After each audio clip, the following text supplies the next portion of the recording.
نظامی صاحب سے درخواست کروں گی کہ چند لفظوں میں اپنے خیالات کا اظہار فرمائیں۔ عبدالماجد نظامی صاحب۔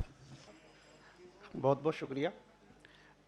آج کے پروگرام کے مہمان خصوصی جناب ڈاکٹر زبیر فاروق صاحب، اسٹیج پر موجود اردو اکیڈمی کے وائس چیئرمین حاجی تاج محمد صاحب، دہلی مائنورٹی کمیشن کے چیئرمین ذاکر صاحب، اور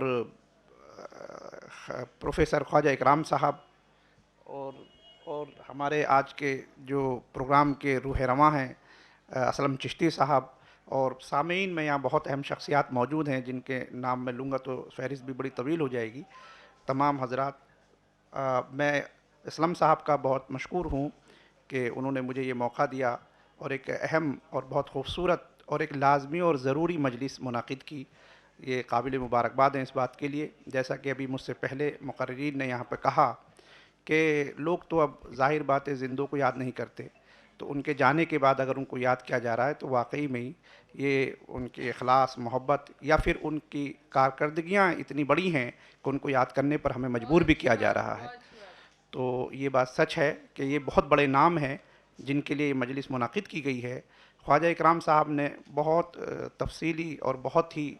عمیق جو ایک ان کے تعلق سے، شخصیت کے تعلق سے جو باتیں کی، یا اردو زبان یا اردو ادب کے لیے ان کی جو خدمات ہیں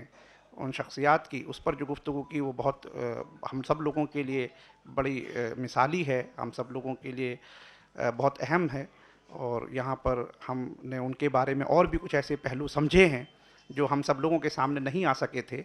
تو یہ واقعی میں اس طرح کی مجلسوں کا ایک بڑا فائدہ یہ بھی ہوتا ہے کہ شخصیات کے بارے میں وہ پہلو ہمارے سامنے آتے ہیں شخصیات کے جو ہم لوگ جن سے واقف عام طور سے نہیں ہوتے ہیں، اس طرح کی مجلسوں میں آتے ہیں۔ شمس رمضی صاحب سے تو خیر میرا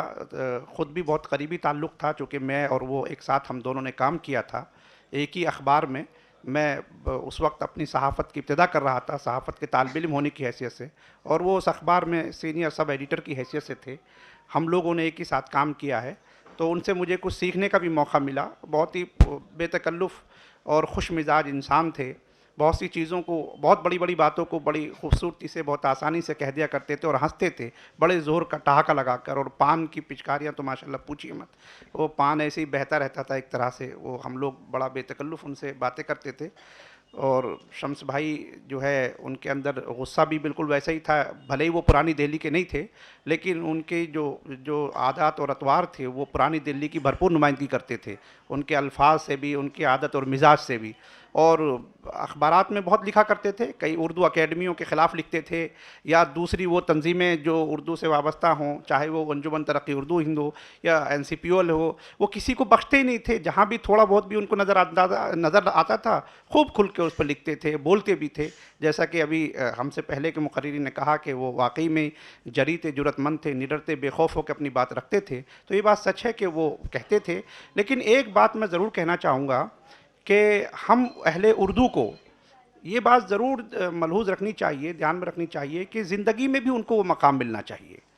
جو عام طور سے نہیں دیا جاتا ہے۔ آج شمس رمضی صاحب کے جن پہلوؤں کو یہاں بیان کیا گیا، یقین جانیے کہ ان کی زندگی میں ہم تمام لوگ ان کے ان پہلو سے ناواقف تھے۔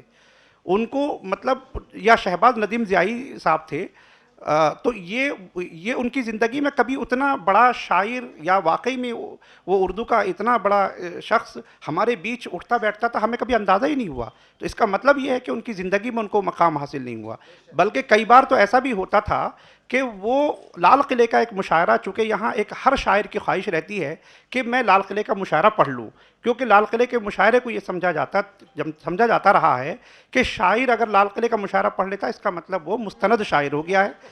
اور وہ مکمل شاعر اب ہو گیا ہے، اس کو مقام مل گیا ہے۔ اور شمس رمضی صاحب کو اتفاق سے لال قلعے کا مشاعرہ بھی پڑھنے نہیں دیا گیا تھا بہت دن تک، شاید پڑھا ہے بھی نہیں پڑھا، یہ بھی ابھی کنفرم نہیں، ایک آدھ بار پڑھا ہے، لیکن چونکہ مجھے اچھے سے یاد ہے کہ اس پہ بہت غصہ ہوتے تھے وہ کہ ارے پتہ نہیں کیسے کیسے۔ خیر میں اس تفصیل میں نہیں جانا چاہتا، میں اتنا ہی کہوں گا کہ ابھی بھی ہمارے بیچ بہت سارے ایسے شاعر موجود ہیں جو نوجوان بھی ہیں، ضروری نہیں کہ عمر رسیدہ ہونے پہ ہی ان کی صلاحیت نمودار ہو اور ان کی صلاحیتوں کے ہم قائل ہوں، یا ضروری نہیں کہ جب ہمارے بیچ سے روپوش ہو جائیں تبھی ہم ان کی صلاحیتوں کے قدردان ہوں. میری گزارش ہے کہ ہم اہل اردو کو اس بات کا خاص خیال رکھنا چاہیے کہ عمر سے اس کا کوئی تعلق نہیں ہے. ان کے گزر جانے کا بھی انتظار نہ کریں. اگر کوئی واقعی میں بہت قابل ہے تو اس کو اس کا حق ملنا چاہیے, اس کو وہ عزت مقام دینی چاہیے. میں انہی بات پر اپنی بات کو ختم کرتا ہوں, اور میں پھر ایک بار اسلم صاحب کو مطلب مبارکباد دیتا ہوں کہ انہوں نے اتنی خوبصورت مجلس منعقد کی, اور اس کے لیے بہت بہت شکریہ.